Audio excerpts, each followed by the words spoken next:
Bonjour à toutes et à tous et bienvenue pour cette... oui, bien sûr, à chaque fois c'est toujours nouvelle vidéo. 2. J'avais déjà fait la vidéo qui devait s'intituler logiquement « Le saviez-vous » Je vous donnais quelques petites informations comme ça, intéressantes à savoir, etc. Sauf que dans les informations, je parlais évidemment de la visite de Macron en Israël, mais finalement, dans cette vidéo, j'avais dit que finalement, ça ne serait pas pour grand-chose, puisque de toute façon, qu'est-ce que représente aujourd'hui Emmanuel Macron, en dehors de ce que la France, fut un temps, était reconnu, était respecté comme étant le pays qui, en matière de diplomatie, était capable d'être, à la fois partial et objectif. C'était le cas dans les années 2000 avec Jacques Chirac. On se souvient évidemment de cette prise de position exprimée par Philippe de Villepin. C'est Philippe de Villepin ? Non, c'est de Villepin, mais je ne me souviens plus de son prénom. Au Conseil de sécurité, lorsque les Américains ont essayé de dissuader un certain nombre de pays occidentaux à aller guerroyer, à aller faire croisade en Irak, sur la preuve d'une petite fiole que le général Powell, à l'époque, avait montré pour justifier qu'il fallait absolument attaquer l'Irak, parce que l'Irak possédait des armes de destruction massive, qui pourrait éventuellement être utilisé par le terrorisme Al-Qaïda. Le résultat, on le connaît, et finalement, dans les pays arabes, la France en est sortie grandie. D'où la raison pour laquelle Jacques Chirac a été très souvent ovationné par certains pays arabes pour ne pas être rentré dans cette guerre. Bon, par contre, tous les Français qui vivaient aux États-Unis, moi j'ai quelques amis français qui étaient déjà aux États-Unis à l'époque et qui m'ont dit oui, on était les pestiférés, quoi, parce qu'on n'a pas suivi la Grande Amérique dans la guerre en Irak. Donc voilà, mais à partir de Sarkozy, les choses se sont gâtées, puisque Sarkozy, si on l'appelait, on surnommait l'Américain, c'est pas pour rien. C'est qu'il a entamé petit à petit la réputation qui finalement a été enterrée dans la fin du règne Hollande et confirmée par le règne Macron. Alors, je crois que j'avais fait une vidéo où je vous expliquais un petit peu le fait qu'un certain nombre de diplomates français se plaignaient justement du fait de la réduction et de l'amoindrissement de la capacité diplomatique française, très clairement voulue par le gouvernement. Parce que pour la diplomatie, c'est le président finalement qui va ramener sa fraise un peu à droite à gauche. Sauf qu'Emmanuel Macron, à la base, c'est un banquier, c'est pas un homme politique, et encore moins un expert en diplomatie. Et d'ailleurs, c'est pour ça que depuis un certain nombre d'années maintenant, il n'est pas apprécié, il n'est pas voulu, il n'est pas souhaité être rencontré par certaines personnalités. On se souvient que la dernière fois, il est allé voir Poutine, il est ressorti le sourire à l'envers, quoi, parce que, évidemment, je ne sais pas s'il avait... il avait fait une rencontre. Après l'attaque en Ukraine, je crois qu'ils ne se sont pas rencontrés, je crois qu'ils se sont appelés, ils se sont téléphonés, etc. Mais des visioconférences, etc. Et là, Macron, comme évidemment, je le disais dans cette vidéo, a décidé d'aller faire son petit tour des popotes en passant par Israël. Bon, sauf qu'on l'a vu, c'est une catastrophe. Je crois que jamais dans toute l'histoire de la diplomatie française, je pense que tous les Français qui s'intéressent un peu à la diplomatie n'ont jamais eu aussi honte de leur vie. Avec un discours, avec des mots qui servent à rien, qui servent uniquement à se brosser lui-même, quoi. Mais Netanyahou lui a taillé un costard bien sévère. Donc du coup, mais ça, je veux dire, les communicants normalement de l'Élysée, qui sont en relation, en plus de ça, avec des experts en diplomatie, sont censés aussi conseiller le président. De dire non, ça ne sert à rien qu'il y aille, n'y va pas. De toute façon, pour l'instant, c'est trop chaud, c'est trop frais. Les tensions, les émotions sont beaucoup trop exacerbées. Donc, il faut attendre de voir ce que Washington va peut-être pouvoir réussir à sortir. Sauf que le Macron, il a décidé d'y aller avant de savoir même ce que Washington a pu éventuellement réussir à décrocher. Bon, sauf que le problème, et d'ailleurs ça a été confirmé plus ou moins par Laurence Saïm, vous savez, c'est cette journaliste que je pense souvent en référence parce qu'elle a souvent l'honnêteté parfois de dire objectivement les choses au détriment justement de la doxa, on va dire, bien pensante. Oui, bien pensante. Et donc elle est objective, et elle le dit oui, évidemment c'est une progressiste, c'est une pro-occidentale, c'est une atlantiste. Donc elle dit oui, Biden a fait certainement un de ses meilleurs discours, blablabla, etc. Bon, il n'a pas eu de mal, puisque de toute façon, Biden maintenant quand il fait un discours, c'est obligatoirement avec un prompt. De toute façon, tous utilisent un prompt, mais encore plus Joe Biden. Et d'ailleurs, après son discours, il a dit « Excusez-moi, je dois partir maintenant rejoindre la room », sous-entendu l'Operation Room qui se trouve à la Maison Blanche, car il y a de l'évolution, machin, etc. Évidemment, c'est un prétexte pour le sortir de la scène, pour éviter les questions des journalistes. Mais elle le dit, même les communiqués officiels aujourd'hui de l'État fédéral sont vides, sont laconiques, sont transparents. C'est-à-dire qu'on ne sait rien. Et vu qu'on ne sait rien, on se demande si eux-mêmes à Washington, est-ce qu'ils savent où ils vont. Et elle le dit sur LCI, très clairement. Elle dit, là, on est dans une situation où tout peut arriver. C'est-à-dire que plus personne n'a le contrôle sur Netanyahou.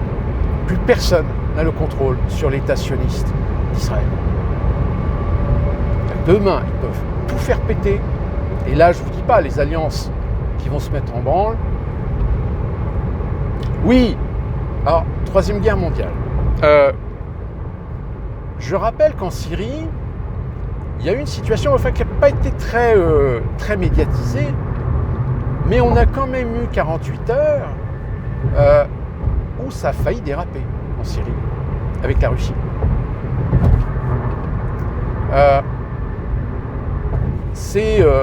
Alors je ne sais plus si c'est dans la mer Noire. Il y a eu quelques coups foireux comme ça. Alors, par exemple, il y a eu le coup foireux avec le fameux Thomas Cook. Alors, ceux qui sont fidèles à la chaîne savent de quoi je parle. Pour ceux qui viennent d'arriver, je vais vous rappeler la petite histoire du Thomas Cook. Le Thomas Cook, c'est un navire nouvelle génération avec toute la technologie, système de protection, etc.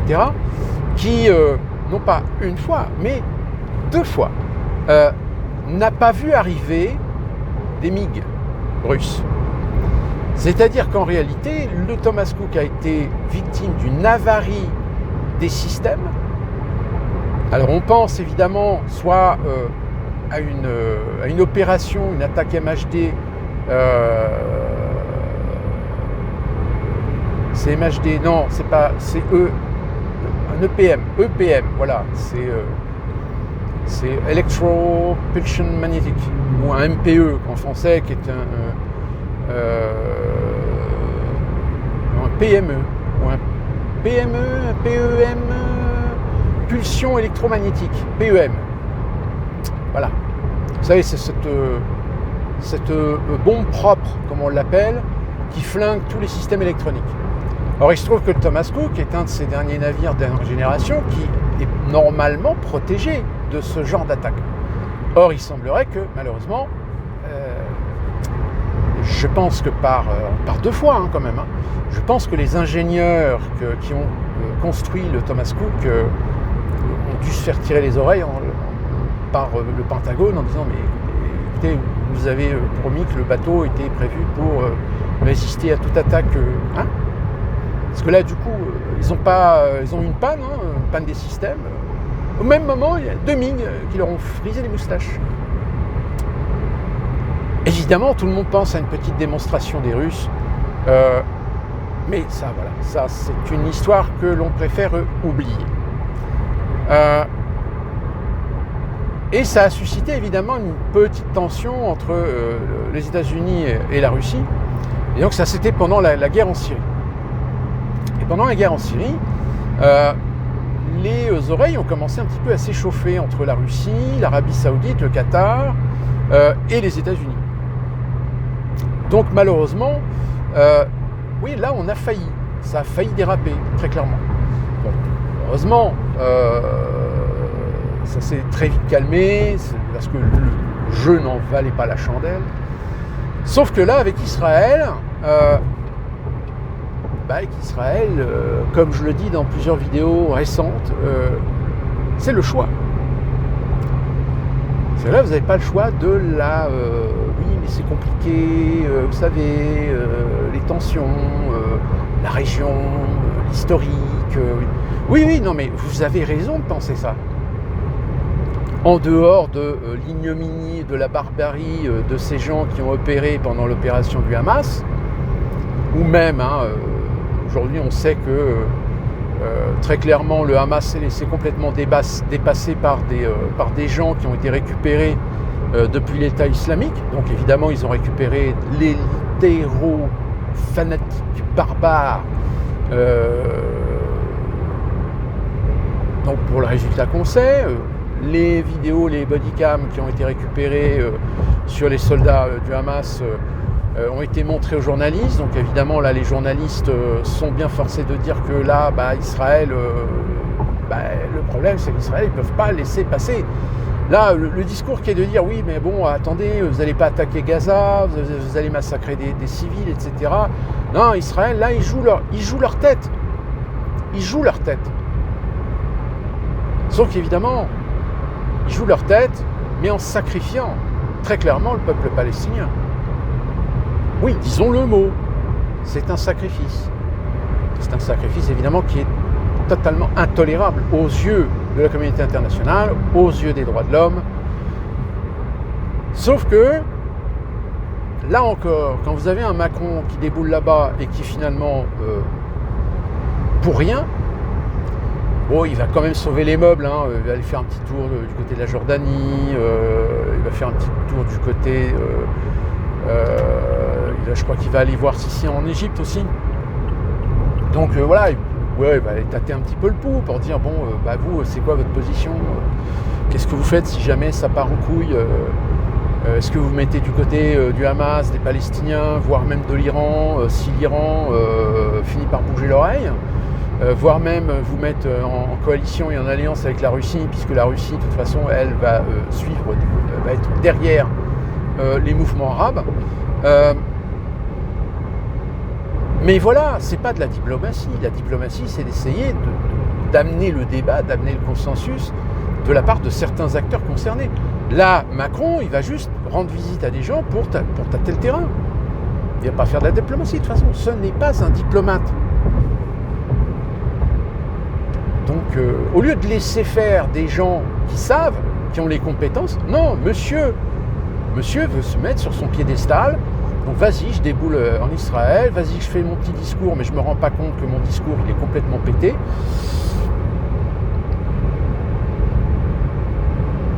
D'autant plus que, en effet, dans cette vidéo que j'avais faite, mais que finalement je n'ai même pas eu le temps de monter, je vous parlais aussi d'un petite chose, un petit détail, rien de bien méchant, concernant la Palestine. Quand en 1950, les tracés ont été validés par l'État hébreu, plus ou moins reprenant les propositions de 1947 de la communauté internationale, la fameuse bande de Gaza, on a délimité donc des frontières, et parmi ces frontières, il y a une zone maritime. Or, il se trouve qu'à l'époque, ils ne savaient pas, c'est con, que dans la zone maritime, eh bien, on a découvert des gisements de pétrole. Mais attention, gisement de pétrole, ce qu'on appelle le pétrole facile d'accès. Qu'est-ce qu'on appelle le pétrole facile d'accès? C'est le pétrole qui rentre plus ou moins dans des techniques, des gestions amortissables. C'est-à-dire que c'est ce pétrole qui, depuis des décennies, on a exploité, que ce soit en terrestre ou en offshore, dont on maîtrise les technologies, mais le coût d'extraction est amortissable au niveau du marché. Sauf qu'évidemment, vous avez sans doute entendu parler que oui, mais le pétrole, c'est pas inépuisable, un jour on va arriver à saturation, il n'y aura plus de pétrole et tout le tralala, etc. Alors, du pétrole, il y en a encore. Il y en a même encore pour des centaines et des centaines d'années. Sauf que le pétrole disponible est un pétrole qui est plus coûteux à extraire, à l'image du schiste. Ce fameux schiste qu'on a plus ou moins exploité pour essayer d'utiliser, on va dire, une capacité d'extraction qui est maîtrisée. C'est vrai, je reconnais qu'il y a beaucoup de choses qui se produisent aujourd'hui avec le schiste. On considère comme il est dangereux pour l'environnement, etc. Mais je vais y revenir. Parce que la technologie du schiste, c'est une technologie qu'on maîtrise. C'est une technologie qu'on connaît. C'est une technologie aujourd'hui qu'on a su établir avec des techniques, avec des normes, avec un tas de données qui aujourd'hui permettent une exploitation en toute sécurité. Mais on est tous d'accord qu'entre ce qui est écrit sur le papier et la réalité, parfois, malheureusement, il y a quelques différences. Différences qui sont souvent motivées par le coût. Ce fameux coût qui, à un moment donné, ont pu pousser les entreprises à ne pas respecter un certain nombre de règles, à ne pas respecter certains principes, à ne pas respecter certaines normes. Et du coup, il y a eu des accidents.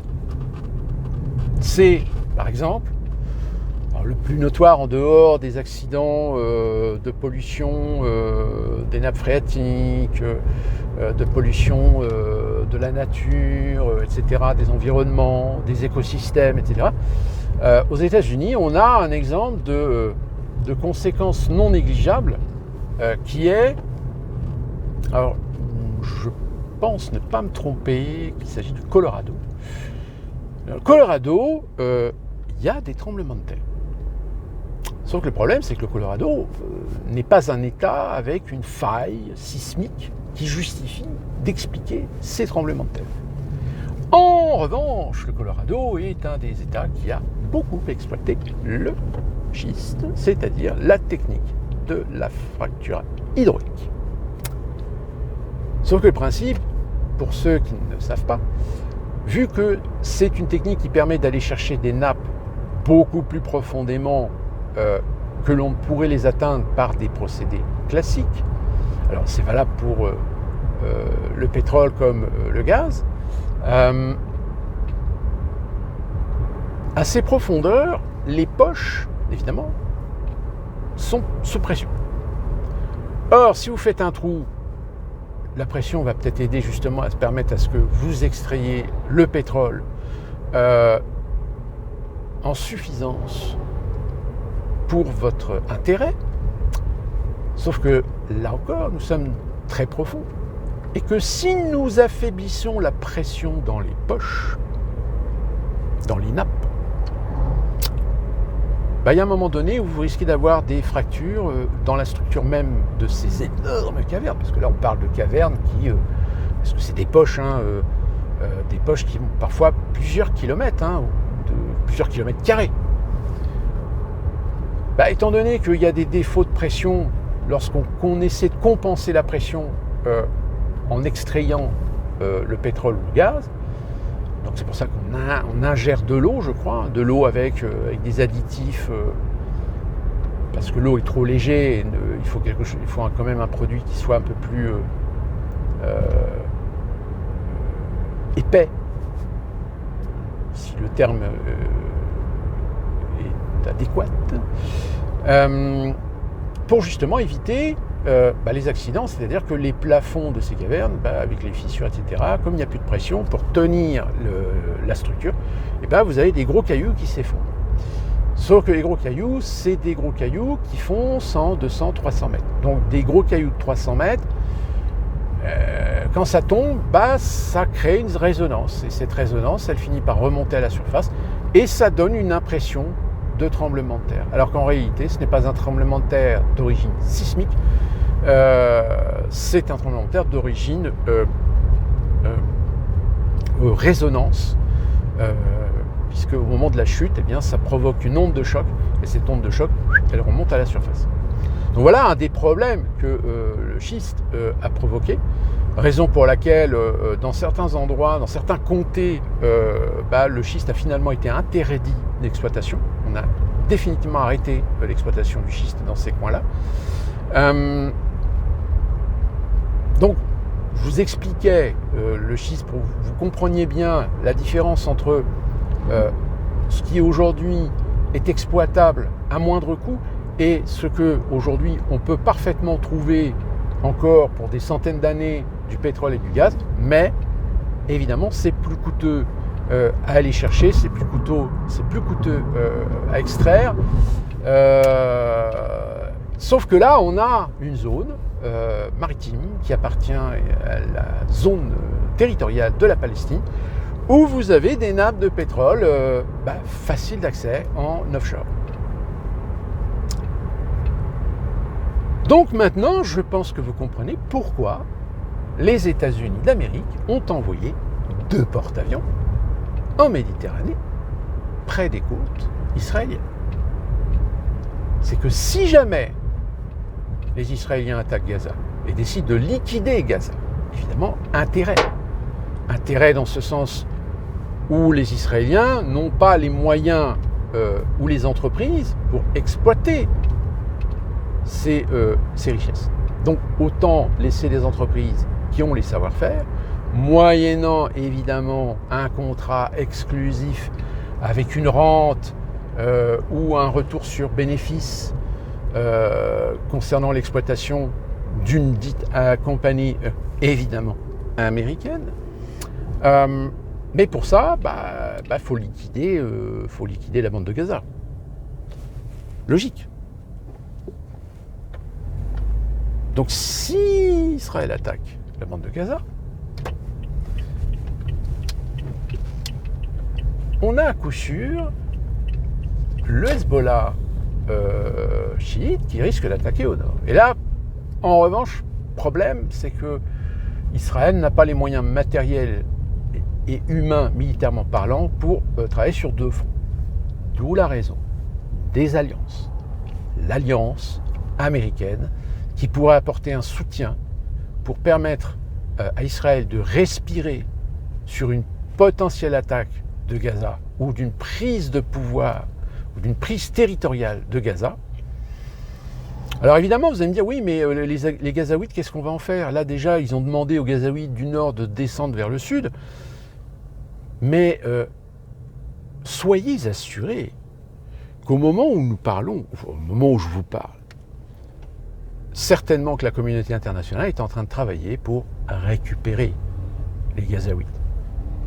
Eh oui, je suis désolé. Après les Afghans, après les Irakiens, vous allez devoir supporter votre lot de solidarité, votre lot de solidarité d'une manière générale pour sauver un peuple à qui on vient de voler la terre. Avec le consentement de la communauté internationale, puisque on est d'accord que l'ONU dira peut-être 2-3 mots, mais ne fera rien.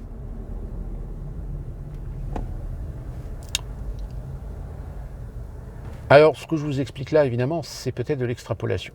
peut-être que si ça se trouve, quelqu'un va réussir à apaiser les colères, à apaiser les haines, et finalement, on évitera peut-être le pire. Mais il y a aujourd'hui beaucoup d'experts, plus ou moins sérieux, qui aujourd'hui sont en train de nous dire que ça fait depuis des décennies qu'on essaye de trouver une issue, mais aujourd'hui l'issue pacifique, c'est inévitablement les deux États. C'est-à-dire la création d'un État palestinien souverain.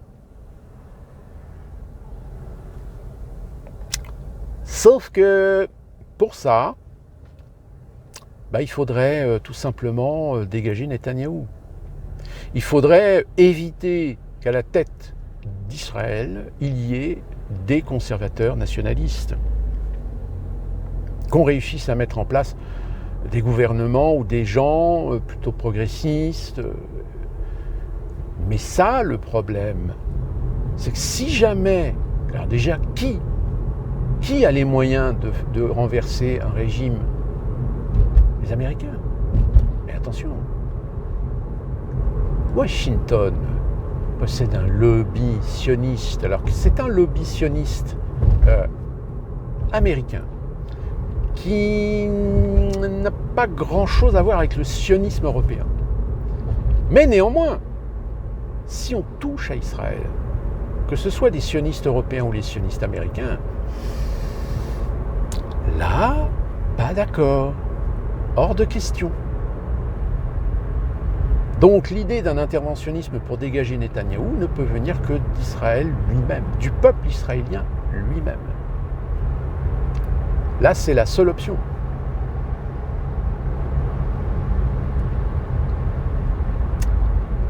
Mais on peut se poser la question si finalement, dans ce petit jeu, alors petit jeu quand même dangereux, puisque je rappelle, là, il y a des jeux d'alliance qui sont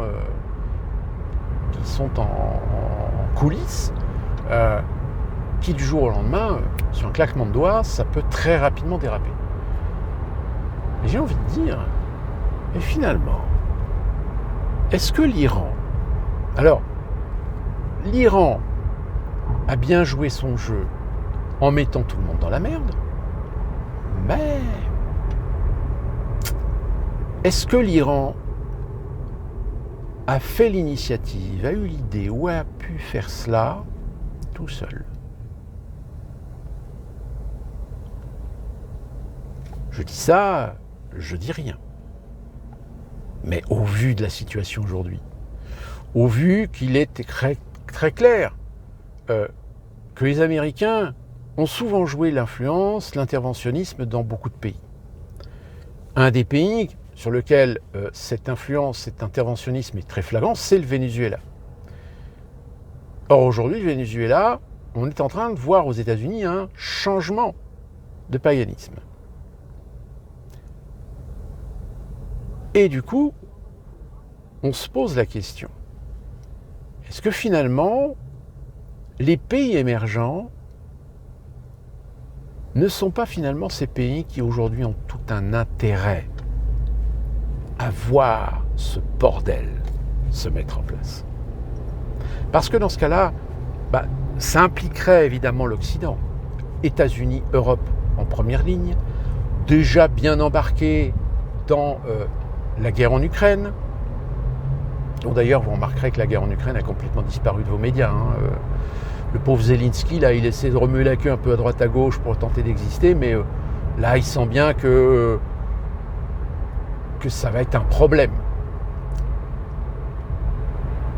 Mais ça n'empêche pas Biden de rassurer en continuant à alimenter à coût de millions de dollars, et surtout l'Europe. Je crois que l'Europe, je ne sais plus combien ils ont décroché sur 3 ans, je crois, jusqu'en 2027.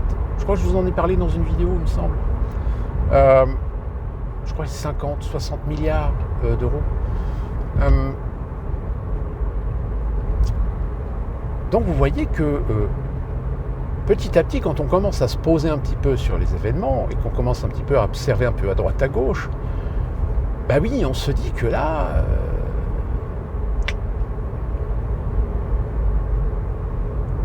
C'était un baril de poudre de toute façon. Ce conflit israélo-palestinien, et je dirais même plus en Europe, et plus particulièrement en France, où ce conflit a été très aisément importé. Importé parce que la communauté arabe, la communauté musulmane est assez omniprésente, même si en France on a majoritairement des musulmans issus de racines du Maghreb, ils n'en sont pas moins, en grande majorité, des sunnites. Les Palestiniens sont en grande majorité sunnites. C'est pour ça que je vous dis que l'Iran a peut-être joué un jeu, un coup de poker assez fabuleux. C'est que, force est de constater que depuis que ça traîne, il y a quand même des pays comme l'Arabie Saoudite, le Qatar, les Émirats Arabes Unis, le Bahreïn, le Koweït. Ces pays pourtant riches, depuis longtemps auraient pu jouer d'influence dans la communauté internationale pour imposer à la communauté internationale de prendre les rênes d'un accord imposé à Israël pour dire maintenant ça suffit. On va créer, on va reconnaître un État palestinien. Attendez, c'est facile, hein. Je rappelle le Kosovo. Qui a permis de créer le Kosovo? Donc pourquoi est-ce qu'on ne pourrait pas faire la même chose avec les Palestiniens? Pourquoi la communauté internationale, par le biais d'une représentation, et je pense que Mahmoud Abbas du Fatah est peut-être le plus représentatif aujourd'hui de la Palestine, même si, encore une fois de plus,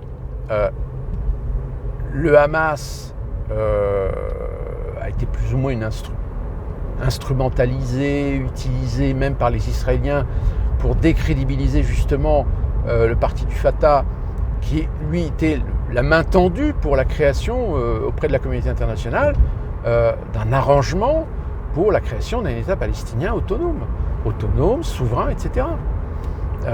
Cette idée des deux États, de toute façon, est la seule issue. Mais comme je vous l'ai dit tout à l'heure, les sionistes ultras n'en veulent pas. Ils ne veulent pas partager la terre. D'où d'ailleurs, ce qui est très amusant, c'est que on lit d'ailleurs des arguments, des propos, alors surtout des gens de gauche, d'extrême gauche, etc., qui essaient timidement de faire une critique envers les sionistes. Même il y en a qui l'assument, hein, qui parlent de lutter l'impérialisme sioniste. Sauf que, vous vous souvenez, il y a une dizaine d'années maintenant, vous avez un comique qui s'appelait Dieudonné Mbalambala. Ah ben oui, si vous pensez que c'est un antisémite, j'ai envie de vous dire, est-ce que vous avez au moins regardé ces spectacles? Et ne me dites pas, j'ai pas envie de regarder ces spectacles, je ne regarde pas les spectacles d'un antisémite. Bah écoutez, moi j'ai fait l'effort de regarder ces spectacles. Alors oui, en effet, il a le propos et le verbe acerbe à l'encontre de la communauté, tout comme Alain Soral a eu le verbe et le mot acerbe contre la communauté, que lui il appelle d'ailleurs la communauté organisée. Alors, on entend bien hein, que les propos sont, comme je vous le dis, acerbes, et donc on peut assimiler éventuellement une forme d'antisémitisme. Mais quand on lit ce que certains disent, parlent, disent, écrivent aujourd'hui sur les réseaux sociaux, mais ils sont encore pires. Ils sont pires parce qu'il n'y a pas de mesure.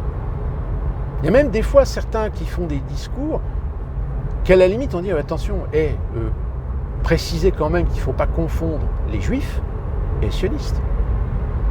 Le sionisme est un courant, est un mouvement idéologique et politique. Un juif n'est pas sioniste, obligatoirement.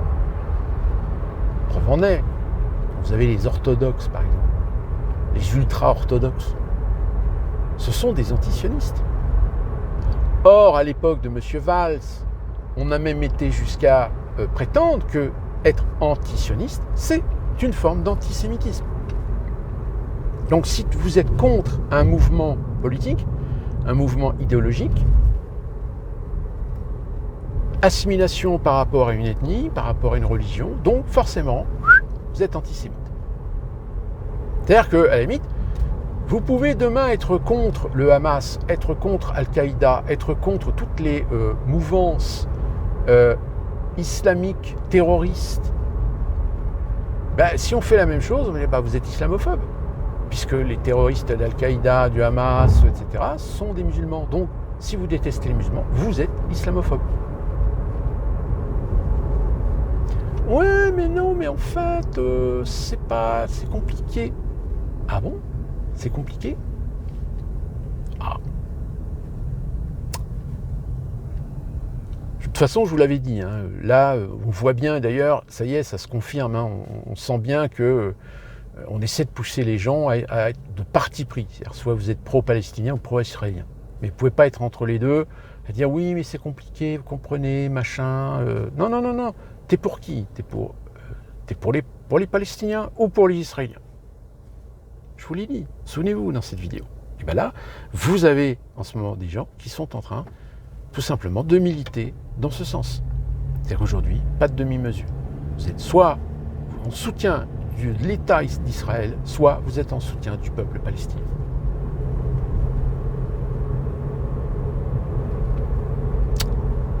Ça devient compliqué, hein, très sincèrement. Donc voilà ce que je pouvais vous dire. Ce dont je parlais un petit peu dans la précédente, pas précédente vidéo, mais dans la vidéo que j'avais fait à l'origine, mais que finalement les choses ont évolué assez rapidement. Pour terminer, je vais juste revenir sur ce que je vous disais dans la précédente vidéo, le fameux boycott, la fameuse grève lancée par nos fact-checkers chéris.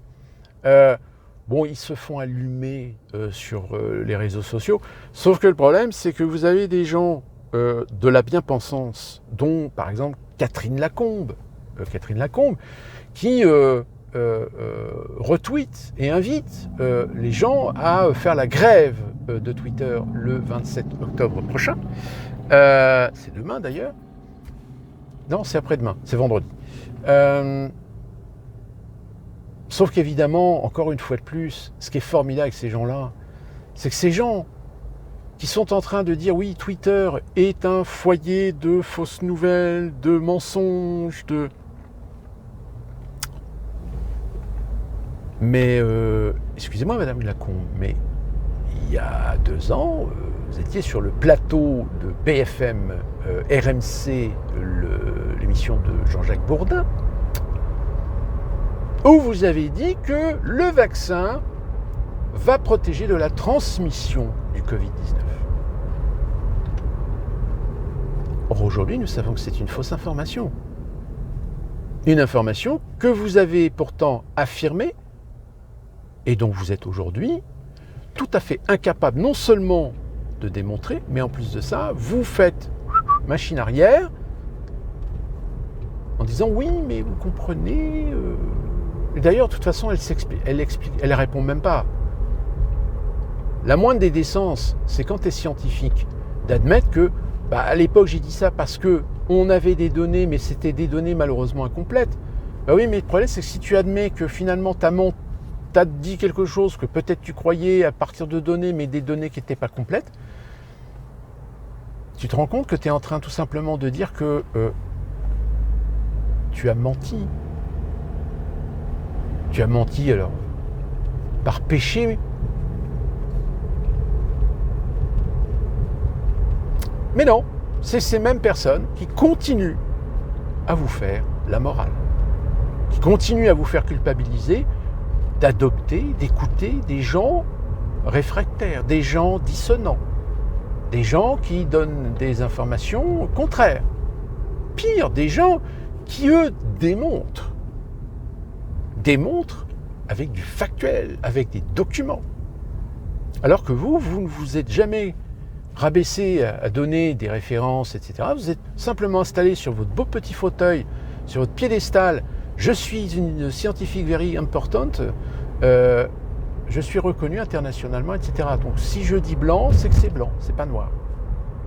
Sauf qu'aujourd'hui, on sait que c'est noir. C'est pas blanc. Donc cette fameuse petite grève, alors lancée, apparemment, je ne sais pas si c'est une initiative internationale ou si ce sont simplement ces 4 neuneux qui ont lancé le truc. Mais on a Pain, par exemple, qui, lui, nous fait des tweets en anglais. Tweets en anglais pour expliquer que le 27, faut faire la grève. Mais il dit quand même que c'est à l'initiative d'un groupe de journalistes français. Attends. Tu dis que c'est un mouvement international, alors qu'en réalité, c'est un mouvement qui a été lancé par les Dalton, là. Bah oui, parce que... Non, ils sont 5. Enfin, ça n'a pas de sens, quoi. C'est débile. Ils sont débiles. Donc, le 27, vous savez ce que vous avez à faire. Tweetez 2 fois plus que vous avez tweeté.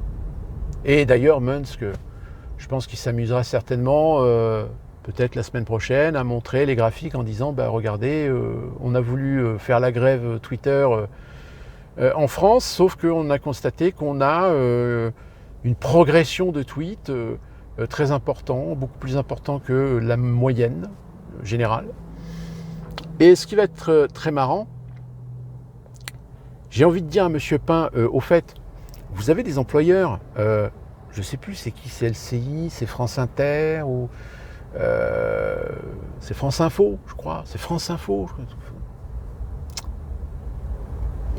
Vous avez intérêt à ce que vos employeurs ne tweetent rien vendredi.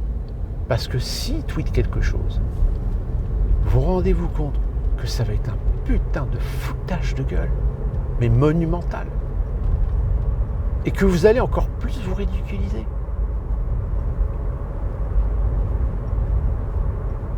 Sauf qu'ils sont hargneux. Ils sont tellement hargneux que là, ils ont décidé de vouloir essayer de liquider Psychoélique, qui apparemment s'est pris une nouvelle plainte. Là, il est à 11 plaintes. 11 plaintes. Le pauvre gars, je ne sais pas comment il va faire pour s'en sortir. D'autant plus qu'il est à deux doigts que sa chaîne saute, évidemment. Puisqu'avec les nouvelles règles YouTube, etc., enfin, ça devient problématique, les réseaux sociaux. De toute façon, on reviendra un petit peu sur tout ça, parce qu'il y a apparemment en France, ils vont essayer de glisser d'autres lois concernant la surveillance, etc., pour justifier par attention, l'année prochaine, il y a les Jeux Olympiques, alors il faut assurer absolument la sécurité. Ouais. De toute façon, on va être très clair, si vous voulez de la sécurité à Paris, il va falloir faire de la déportation. Je vois que ça. Sinon, vous n'avez pas laissé les touristes se balader. D'ailleurs, moi, j'ai des amis qui sont allés... eux, ils étaient à Londres, mais ils ont passé une journée à Paris. Ils m'ont dit, ils ont été choqués. Ils ont été choqués par ces gens qui traînent. Alors, aux États-Unis, attention, on a des gens qui traînent. On a des gens qui traînent, mais c'est des gens qui savent qu'il y a une limite à pas dépasser. Alors qu'ils ont bien senti qu'en France, au niveau sécurité, c'est pas ça du tout. Ils ne comprennent pas comment ça se fait que des gamines les abordent pour leur faire signer des trucs, alors qu'on voit bien que c'est une arnaque. Ils ne comprennent pas de voir des gens